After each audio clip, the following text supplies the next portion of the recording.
Assalamualaikum warahmatullahi wabarakatuh. Kembali lagi bersama Petani Campuran. Di video kali ini kita akan membahas sedikit tentang proses ataupun cara merawat padi dari pertama sampai panen nantinya.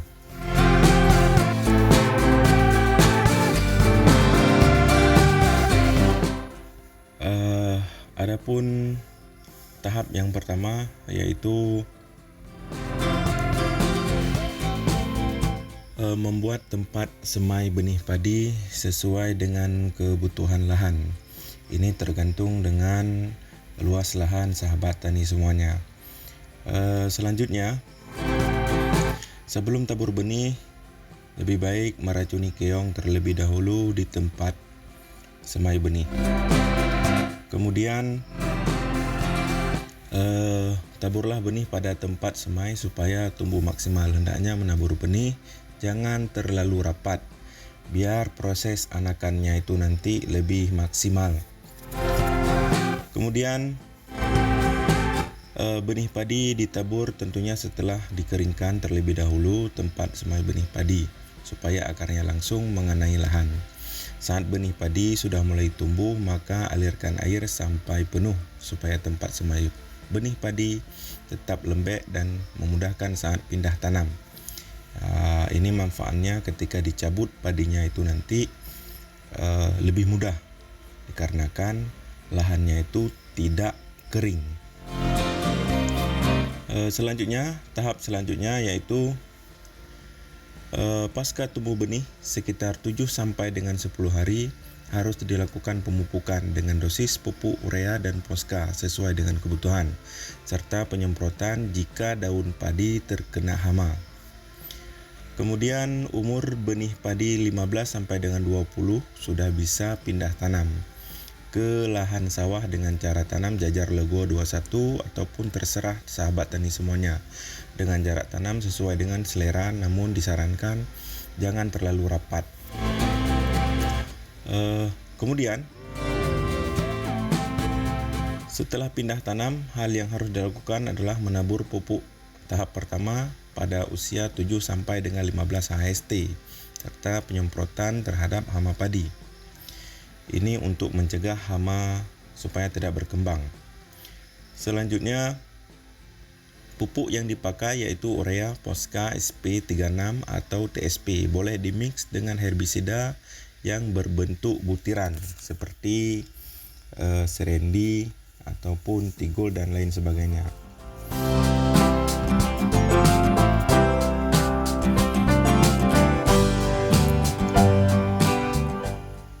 Kemudian hal lain yang perlu diperhatikan yaitu gulma sawah. Cara mengatasinya ada dengan cara penyemprotan atau dengan mencabut atau dengan menginjak ke dalam lumpur sawah. Ini sangat efektif dan harus dijaga. Kemudian untuk pestisida berjenis herbisida untuk gulma itu sendiri sangat banyak jenisnya. Tentunya yang kita pakai pasca penyemprotan tidak membuat padi stres atau sampai dengan layu.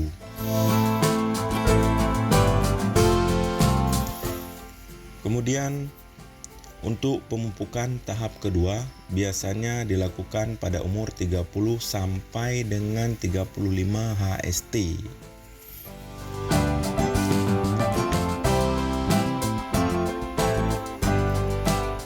Dosis pupuk kedua boleh dikurangi urea dan ditambahkan poska atau SP36 disesuaikan saja. Untuk pemupukan ini juga harus sangat diperhatikan dikarenakan sesuai dengan kebutuhan dari padi itu sendiri.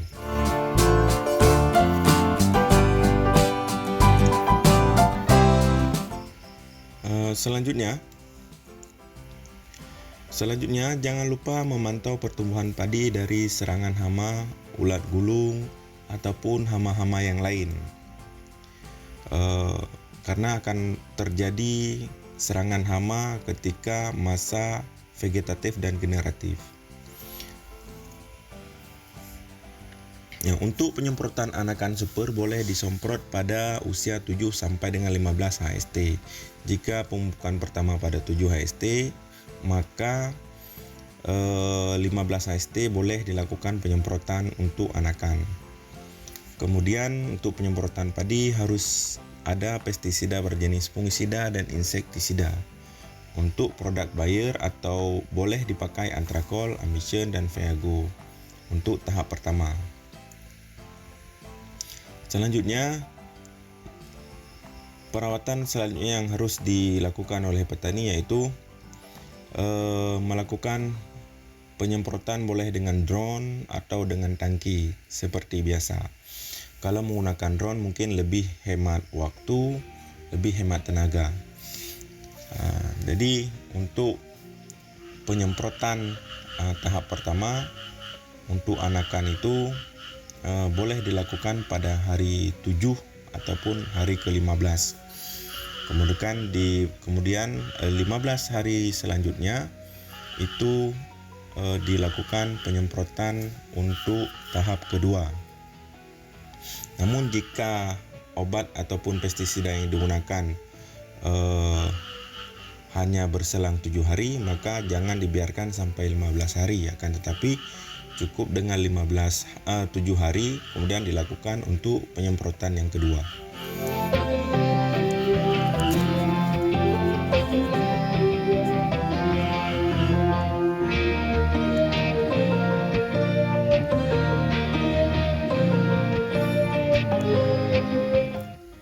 Baiklah, selanjutnya untuk mengatasi hama beluk ataupun biasa disebut dengan patah leher, maka menjelang padi keluar malai atau pada masa generatif supaya melakukan penyemprotan dengan menggunakan insektisida yang ampuh membunuh ulat penggeret batang.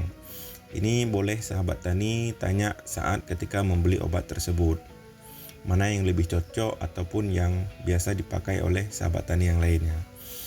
Kemudian penyemprotan pestisida jenis insektisida harus berkabut supaya merata, kemudian jangan terlalu dekat dengan padi supaya bisa mengenai permukaan daun padi dengan sempurna. Jadi penyemprotannya itu beda dengan cara sistem semprot obat kontak.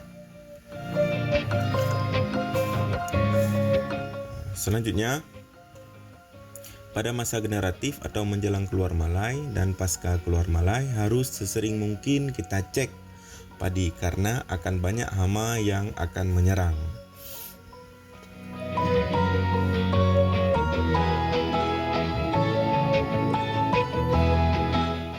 Kemudian hama tersebut seperti walang sangit dan sejenisnya, wereng termasuk hawar daun ataupun kresek daun yang disebabkan oleh bakteri padi. Kemudian, maka sesering mungkin bagi sahabat tani untuk mengecek tanaman padi pada masa generatif. Ini supaya bertujuan padi kita bisa tumbuh maksimal dan tidak terkontaminasi dengan hama-hama yang lain. Nah, setelah semua malai supaya bulir padi terisi secara maksimal, maka harus dilakukan penyemprotan fungisida dan dimix dengan pupuk buah sebanyak 2 kali. Jadi untuk pengisian bulir itu 2 kali disemprot,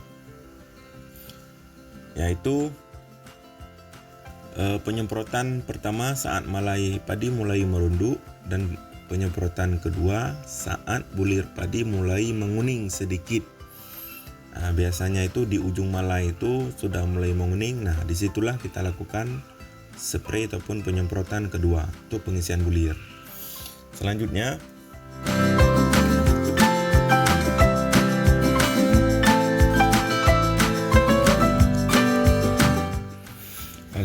setelah disemprot kedua, tinggal kita memantau saja kalau ada hama yang menyerang. Mungkin hanya ini sedikit dari sekian banyak cara merawat padi, tentunya masih banyak sangat kata-kata saya yang kurang. Mohon kritikan dan sarannya boleh dikomen di kolom komentar. Mohon maaf atas segala kekeliruan. Semoga sukses untuk seluruh petani Indonesia. Terima kasih. Mohon maaf atas segala kesalahan kata. Saya ucapkan terima kasih banyak. Assalamualaikum warahmatullahi wabarakatuh.